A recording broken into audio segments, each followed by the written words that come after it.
Welcome to Burlap Teachers. Enjoy the video. In this video, I will show how to make things made out of paper, updated. Start with clean tools and a flat workspace to avoid warps and tears. Pick paper that matches your project like cardstock for boxes or lightweight paper for delicate folds.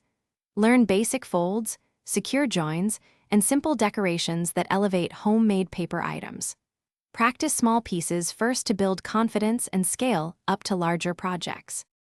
Fold with intention and take your time to create clean, repeatable shapes that hold well. Start by scoring thicker paper along the fold line to prevent cracking and ensure accuracy.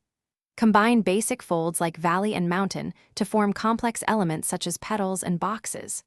Practice sequencing folds so assembly feels natural and predictable, then reinforce joins with tabs, glue, or tiny staples to finish sturdy, polished pieces. If you're enjoying these paper craft tips, please subscribe and like so I can make more helpful videos for you. Quick recommendation: stay hydrated anywhere with the Owala water bottle. It fits cup holders and has a leak-proof lid which makes crafting breaks easier and cleaner. Check the description for the link and other deals if you want one.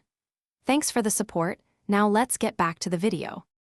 Assemble thoughtfully, aligning tabs and slots before applying any glue to avoid misfits that ruin the look. Trim excess material after adhesive sets to keep lines clean and refined. Experiment with layering colors and textures to create depth and character in every piece. Keep tools handy like tweezers and clips for small parts, and remember that simple decorations often make the strongest visual impact without overcomplicating the build. Thanks for watching. Consider subscribing if this video helped you.